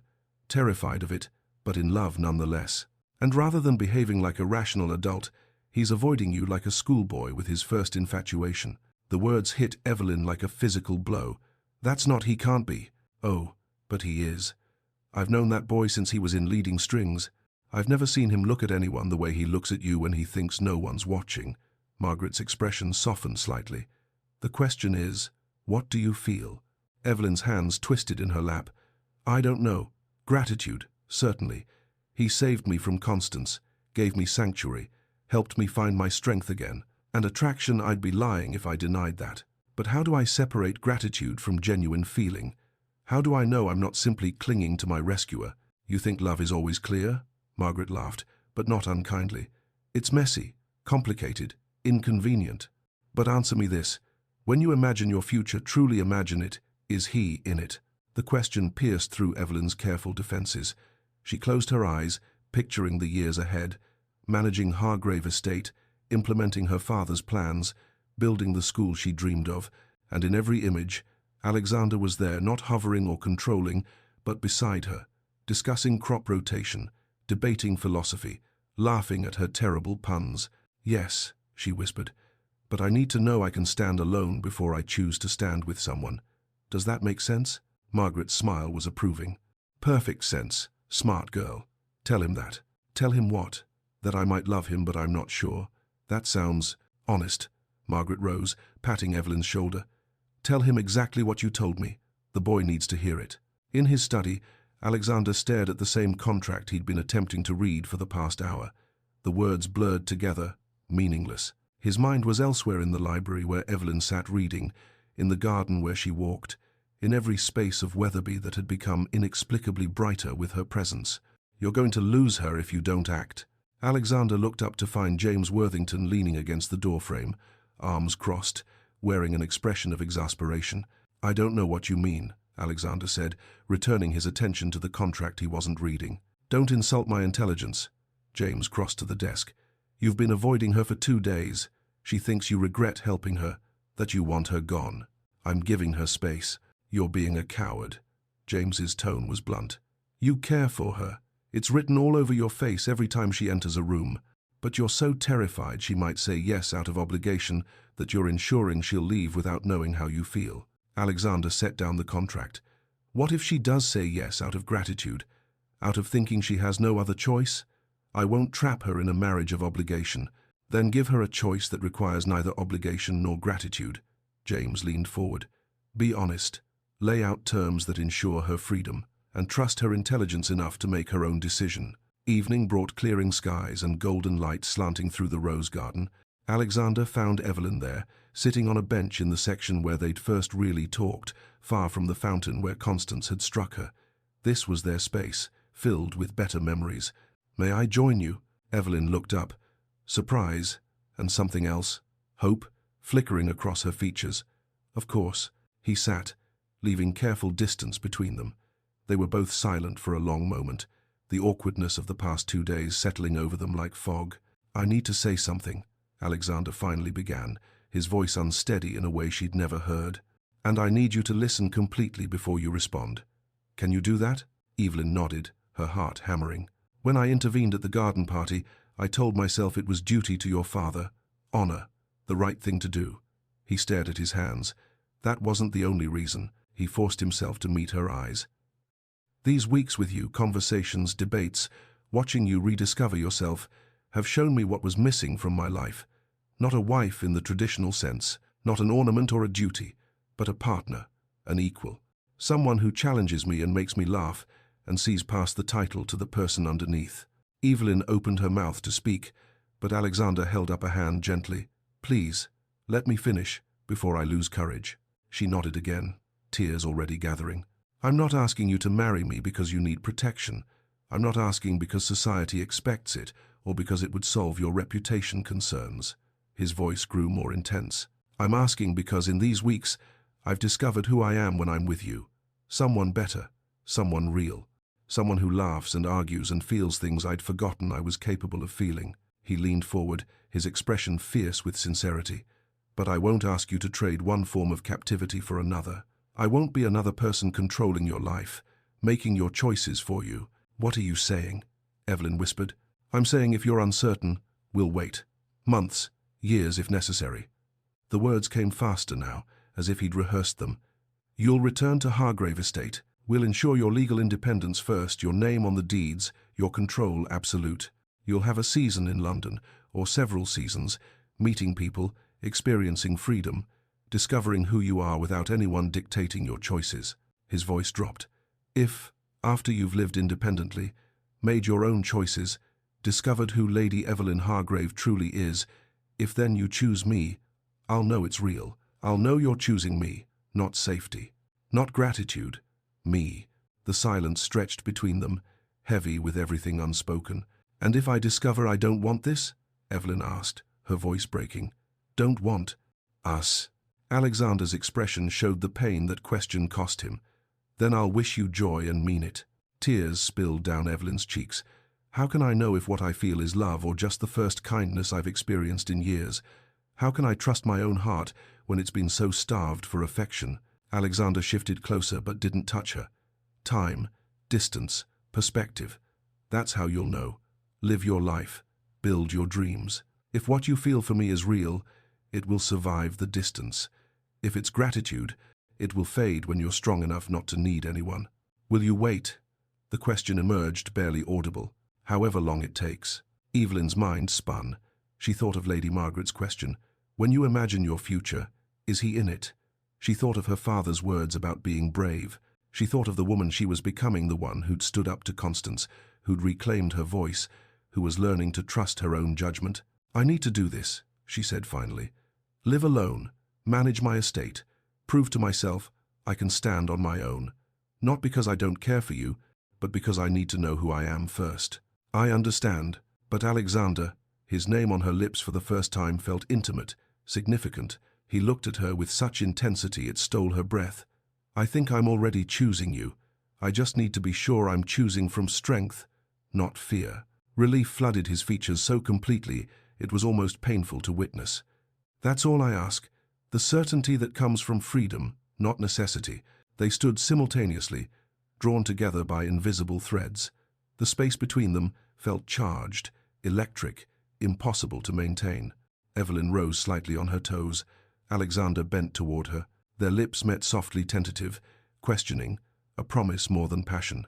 The kiss was brief, ending almost before it began, but it left them both shaken. When they parted, Evelyn pressed her fingers to her lips, eyes wide. Go, Alexander whispered, though his hand had found hers and seemed reluctant to let go. Discover yourself. Build your life. I'll be here when you're ready. The practical arrangements happened with surprising speed. Mr. Blackwell had prepared documents transferring Hargrave Estate entirely to Evelyn's control. No guardians, no restrictions, complete authority at age 22. Constance, facing prosecution for fraud, had agreed to a settlement, a modest income and residence in the Dower House, with no claim to estate management. Evelyn was, quite suddenly, free. On her last evening at Wetherby, Beatrice arrived unexpectedly, asking to speak privately. They met in the morning room, and Evelyn was shocked by the change in her stepsister. Beatrice looked younger somehow, less diminished. "I was a coward," Beatrice said without preamble. "I watched her hurt you and said nothing. I'm sorry." "You were trapped too," Evelyn replied gently. "I understand. I'm leaving her," Beatrice's voice strengthened. "Going to live with our aunt in Bath. Starting over, learning who I am without mother's voice in my head." Evelyn embraced her impulsively, and Beatrice returned it fiercely. Two women escaping the same prison, taking different paths to freedom. Forgiveness, Evelyn realized, is freedom too. Lady Margaret's goodbye was characteristically direct. "Come back when you're ready." "He'll wait. The fool is utterly besotted." "What if I'm not ready for a long time?" Evelyn asked. "Then it will be a long wait, but worth it." Margaret squeezed her hand. "Go be extraordinary, my dear. You already are." The carriage journey back to Hargrave House felt surreal. Evelyn clutched her father's pocket watch, its familiar weight grounding her. Through the window, she watched Weatherby disappear behind the trees and caught one last glimpse of Alexander standing on the terrace, watching her leave. "Time to discover who I am," she thought, opening the watch to read its inscription one more time. "Time reveals all truth, my darling girl. Let's find out what truth time reveals," she whispered. Behind her, Alexander stood alone on the terrace long after the carriage vanished. The estate felt emptier than it had in years, but mixed with the loneliness was something unexpected. Hope. She would come back, or she wouldn't. Either way, he'd given her the greatest gift he could, the freedom to choose her own future. He turned back to Weatherby, alone but strangely at peace. Whatever truth time revealed, they would face it honestly. And that, perhaps, was the truest form of love. Chapter 8. Becoming. Letter 1. 2 weeks after leaving Weatherby. Dearest Alexander, Hargrave House feels different now. It's mine, truly mine. I walked through Father's study yesterday and wept, but this time with relief, not grief. I'm home. Mr. Blackwell has been invaluable. Every document, every deed, now bears my name alone. Constance tried to contest the settlement, but her solicitor convinced her she'd face criminal charges if she pursued it. She remains in the dower house, bitter and isolated. I should hate her, perhaps. Instead, I pity her. What a small, fearful life she must have led to become so cruel. The staff have returned those Constance dismissed. Their joy at coming home mirrors my own. Mrs. Fletcher, our old housekeeper, actually embraced me. "You look like yourself again, my lady," she said. "I'm not sure I knew who that was 6 months ago, but I'm discovering her now. I miss our debates about Tudor politics. I miss the library at Weatherby. I miss, well, that's enough confession for one letter. Yours in friendship, Evelyn." First month, reclaiming the estate. The September sun beat down on the south fields as Evelyn stood among her tenant farmers, her practical boots muddied and her hair escaping its pins. She'd called this meeting herself, asking, not ordering the farmers to share their concerns about the estate's management. Thomas Webb, a weathered man of perhaps 60 with hands like gnarled oak, spoke with the blunt honesty of someone who'd spent his life working the land. "Begging your pardon, Lady Evelyn, but the drainage in the low fields has been failing for 2 years now. Lady Constance wouldn't authorize repairs. We lose a quarter of the crop every spring to standing water." "Show me," Evelyn said simply. Webb blinked, surprised. "Show you, my lady? I can't fix what I don't understand. Show me the problem." They walked the fields together, Evelyn and a dozen farmers who'd expected a brief audience, not an inspection. She asked questions, took notes in a leather-bound journal, listened with the intensity her father had taught her. The drainage issue, the cottages with failing roofs, the outdated crop rotation that exhausted the soil. "Estate management ain't women's work," Webb muttered, though not unkindly. "No disrespect meant, but these are complex matters." "My father taught me everything," Evelyn interrupted, her voice steady. "Every contract, every system, every decision. Watch what I can do, Mr. Webb, then tell me again what is and isn't my work." 3 months later, when the new drainage system was installed and functioning perfectly, Thomas Webb tipped his hat to Evelyn with genuine respect. She overheard him speaking to another farmer. "Lord Hargrave would be right proud of her, sharp as any man I've known, and twice as fair." The compliment, backhanded as it was, made her smile for the rest of the day. Letter 2. 8 weeks later. Alexander. Success.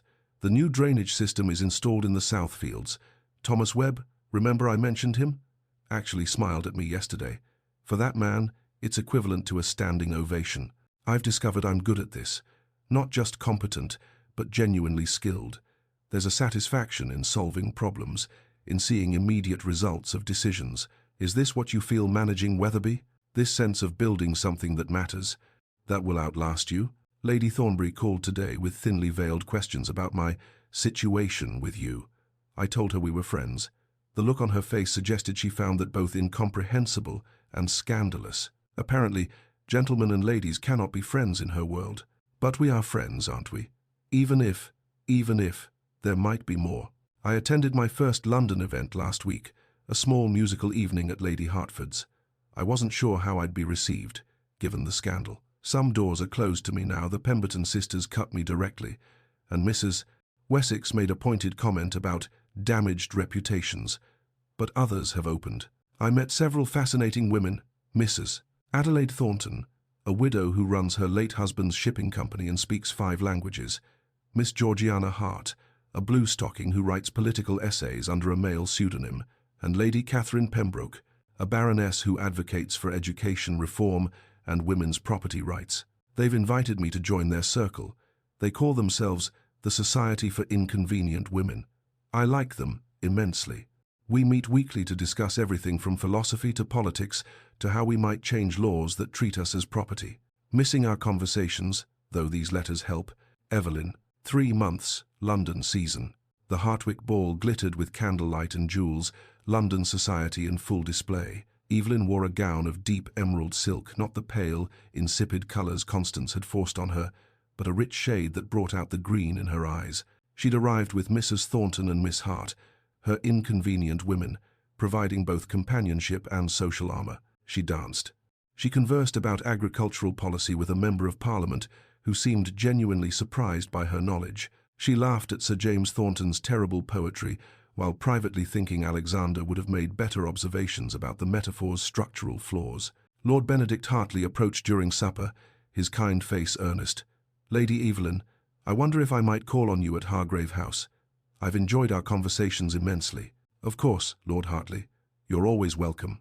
But even as she smiled, Evelyn's mind catalogued the differences. Hartley was intelligent but unimaginative, kind but predictable. Sir James was handsome and charming, but shallow as a puddle. Every man she met seemed to be missing something essential, though she couldn't or wouldn't name what. Testing your feelings, my dear. Evelyn turned to find Lady Margaret beside her, resplendent in purple silk, and looking thoroughly amused. I thought distance might diminish them, Evelyn admitted quietly. It hasn't. Margaret's smile was knowing. Good. Now you know. Letter 3. 4 months. Alexander, your letter about the drainage issues at Weatherby made me laugh. Who knew we'd bond over agricultural engineering? Though I suppose it's fitting, both practical and absurd, like so much of life. I've been courted. There, I've said it. Lord Hartley is persistent and genuinely kind.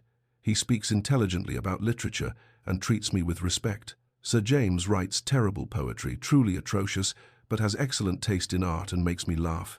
Neither makes my heart race. Is that shallow? To want the heart racing alongside the intellectual connection?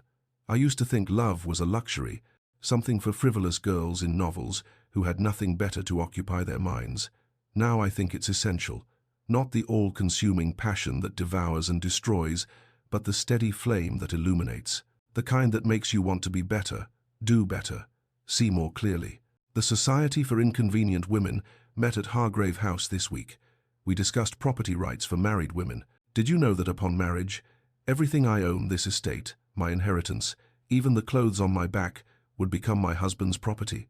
The law sees wives as legal non-entities, unable to own property, sign contracts, or even have legal custody of their own children. It makes your proposal even more remarkable. You offered partnership, not ownership, equality, not possession. I think about that often, daily, if I'm honest. Affectionately yours, Evelyn. 5 months. The charity project. The newly constructed schoolhouse stood at the edge of Hargrave's tenant village, its fresh whitewash gleaming in the November sun. Inside, 20 children of various ages sat on simple benches, their faces scrubbed clean, their attention fixed on Evelyn as she wrote numbers on a slate board. If you have 3 apples, she said, turning to face her students, and you share them equally among 6 people, how much does each person receive? Little Sarah Webb's hand shot up. Half an apple each, miss, my lady. Excellent, Sarah. And if you had 12 apples and 6 people? The children called out answers, their enthusiasm genuine. Evelyn had flour on her dress from the morning's baking lesson, chalk dust on her hands, and a loose curl falling across her forehead. She'd never felt more purposeful in her life. After the lessons, Mrs. Fletcher found her tidying the classroom. You're happy, my lady. Truly happy. Evelyn paused, considering. I am. For the first time, I'm building something that's entirely mine, something that matters. But that night, alone in her father's study, she sat with his pocket watch in her hands, tracing the familiar inscription. The truth she'd been avoiding pressed against her chest. I'm happy, Papa, she whispered to the empty room. But I'd be happier if I could share this with him. Letter 4. 5.5 months. Alexander, I had a revelation today. I was teaching mathematics to the farmers' children. We've opened a school on the estate. Did I mention that? 20 students so far, ages 6 to 14. Learning, reading, mathematics, basic science. Mrs. Fletcher thinks I've gone mad, but she helps with the baking lessons. Little Sarah Webb asked me if I was married. When I said no, she asked why not. You're pretty and clever, she said with perfect child logic. Don't you want to be? I told her I was waiting to meet the right person. She asked, how will you know he's right? And I realized, I already know. I know because when good things happen, the drainage working perfectly, Sarah solving a difficult problem, the first harvest from our improved crop rotation, you're the person I want to tell. When problems arise, a cottage roof collapses, a tenant disputes boundaries, I can't balance the accounts, I wonder what advice you'd give. I know because when I read something interesting, I imagine your response. When I see something beautiful, I wish you were there to see it too. I know because I'm happy in my independence. I've proven I can stand alone, manage an estate, build something meaningful. But I'd be happier sharing it with you, not because I need you to complete me, but because joy shared is joy multiplied. I know because 6 months of distance has clarified rather than diminished my feelings. This isn't gratitude or safety or the relief of rescue. This is choice. This is love. I'm ready, Alexander. Not because I need you, but because I choose you. The season ends in 3 weeks. There's a closing ball at the Hartfield estate. I believe you've been invited. Will you be there? With love. Yes, I'm finally saying it. Evelyn, Alexander. Reading the letter. Alexander stood at the window of his study at Wetherby, reading Evelyn's letter for the 3rd time. 6 months he'd waited, giving her the space she needed, maintaining distance, even when every instinct screamed to ride to Hargrave House, and what? Undermine everything he'd promised? Pressure her into a decision she wasn't ready to make? But this letter, these words, I choose you. James Worthington found him standing there, grinning like a fool at a piece of paper. Good news? James asked, though the answer was obvious. Send word to London, Alexander said, folding the letter carefully. I'll need my formal attire prepared. The good tailcoat, not the everyday one. James's knowing smile was insufferable. Finally. What do you mean, finally? I've been patient. You've been miserable. But yes, admirably patient in your misery. James clapped him on the shoulder. I'm happy for you. She's extraordinary. She is, Alexander agreed quietly. Absolutely extraordinary. Preparing for the ball. Evelyn stood before the mirror in her bedroom at Hargrave House, barely recognizing the woman looking back. The pale, subdued ghost from 7 months ago had been replaced by someone vibrant and assured. Her gown was midnight blue silk, elegant without being ostentatious. Her hair was dressed simply but beautifully. Around her neck hung her father's pocket watch on a gold chain, something borrowed, something cherished. Mrs. Fletcher fussed with the gown's hem, her eyes suspiciously bright. He's a lucky man, whoever he is. Evelyn's smile was radiant. I think I'm the lucky one, Mrs. Fletcher. I've discovered who I am. Now I get to choose who I want to be with. She touched the watch gently, feeling its steady tick against her palm. Time reveals all truth, my darling girl. It revealed that I'm stronger than I knew, she whispered, and that love, real love, is choosing to share that strength with someone who values it. Outside, the carriage waited to take her to London, to the Hartfield ball, to Alexander, to her future not as someone's rescued damsel or grateful dependent, but as a woman who'd discovered herself and was now freely, joyfully choosing her path. She took one last look in the mirror, lifted her chin, and walked toward whatever truth the evening would reveal. Chapter 9. The Choice. The Hartfield ballroom blazed with 1,000 candles, their light reflecting off crystal chandeliers and the jewels adorning London's finest. Evelyn stood at the entrance, alone and unhurried, taking in the scene with calm assessment. This was the same society that had witnessed her humiliation 7 months ago, the whispers, the judgment, the scandal. But the woman who'd been slapped in a garden was not the woman who stood here now. Heads turned. Whispers started. Evelyn lifted her chin and walked into the ballroom with measured grace, her midnight blue gown catching the light, her father's pocket watch gleaming at her throat. Evelyn, Mrs. Adelaide Thornton, appeared at her elbow. Miss Georgiana Hart and Lady Catherine Pembroke flanking her, the Society for Inconvenient Women, arriving as reinforcements. Ready for your grand entrance into respectability? Evelyn's smile was genuine. I'm not sure I want respectability if it requires diminishing myself. That's our girl, Lady Catherine said approvingly. Come, let's scandalize the Pemberton sisters by discussing women's property rights near the refreshment table. The ballroom's energy shifted perceptibly as Alexander entered with Lady Margaret on his arm. The Duke of Wetherby rarely attended London events. His presence alone was noteworthy. But it was the way he moved through the crowd, polite but purposeful, that made people pause mid-conversation. His eyes found Evelyn immediately across the crowded space. The same charged awareness from 7 months ago arced between them, but transformed now, not desperate or uncertain, but deliberate, chosen. He didn't approach immediately, instead allowing her the space to set the pace, to make her own decisions about how this evening would unfold. Lady Margaret noticed, of course. He's being remarkably well behaved, she murmured to Evelyn during a passing moment. I threatened him quite thoroughly about respecting your autonomy. You didn't need to threaten him, Evelyn said softly. He already understands. I know, dear. But it was fun anyway. Lord Hartley approached as a waltz began, his kind face hopeful. Lady Evelyn, may I have this dance? She accepted his hand, and they moved into the familiar patterns of the dance. Hartley was an excellent dancer, attentive without being overbearing, and for 3 months he'd been nothing but respectful in his courtship. Lady Evelyn, he said as they turned, I wonder if I might speak plainly. I've always appreciated your plainness, Lord Hartley. You are everything I could want in a wife. Intelligent, capable, kind. You've accomplished extraordinary things with your estate. I would be honored, deeply honored, if you would consent to marry me. The proposal was traditional, respectful, exactly what many women would hope to receive. Evelyn felt genuine affection for him, but not love. Never love. Lord Hartley, you deserve someone who loves you without reservation, she said gently. I cannot be that person, but I'm honored by your regard, and I hope we can remain friends. Disappointment flickered across his features, but he managed a graceful smile. I suspected as much. Your heart is elsewhere. I think it is. Then he's a fortunate man. I wish you both joy. As the dance ended, Evelyn felt a weight lift. She could refuse without guilt, knowing her own heart, trusting her own judgment. The growth of 7 months crystallized in that moment. Alexander danced with Lady Thornbury, then Miss Hartfield, then Lady Wessex society watching, speculating, whispering, but his attention kept drifting to where Evelyn stood, conversing with a member of Parliament about agricultural reform, her animation and confidence drawing a small crowd. They orbited each other throughout the evening like celestial bodies, aware of each other constantly, but maintaining their separate paths.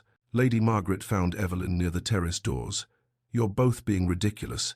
Just go talk to each other. I want him to ask me properly, in front of everyone, Evelyn said. No more shadows or speculation.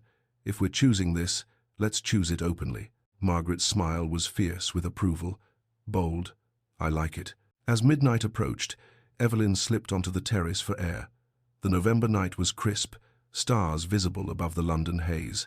Music drifted from the ballroom, another waltz beginning, laughter and conversation blending into gentle noise. Lady Evelyn.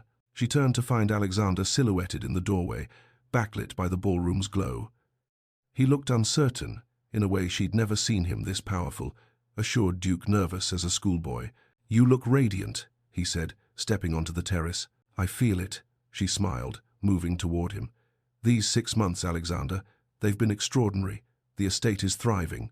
The school has 20 students now. I've made genuine friends, not just social acquaintances.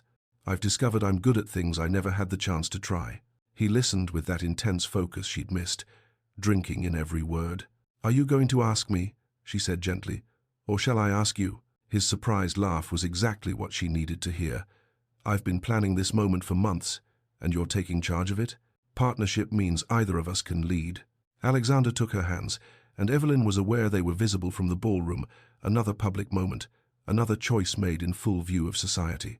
"Evelyn, I've spent 6 months wondering if I made a terrible mistake letting you go." His voice was rough with emotion. "But reading your letters, seeing what you've accomplished, watching you tonight, commanding rooms, refusing proposals, being absolutely yourself, I know it was right. You needed to discover your strength. I needed to understand that loving you doesn't mean protecting you. It means trusting you." He drew a breath. "So I'm asking again, but differently. Not, will you marry me and let me take care of you, but will you marry me and build a life with me as equals? Will you argue with me about politics and beat me at chess and challenge my assumptions? Will you be my partner in every sense of the word?" Evelyn's response was immediate. "I will, not because I need you, but because you choose me," Alexander finished. "I know." Their kiss was witnessed by half the ballroom deeper than their first, a claiming and a promise, a public declaration that left no room for doubt or speculation. Gasps rippled through the crowd, followed by scattered applause from the Society for Inconvenient Women and Lady Margaret's distinctive "Finally." When they parted, both were breathless and grinning like fools. They walked back into the ballroom together, hands clasped, and Alexander addressed the room with ducal authority. "Lady Evelyn Hargrave has agreed to become my wife. I trust we have your support." It wasn't a question, it was a statement.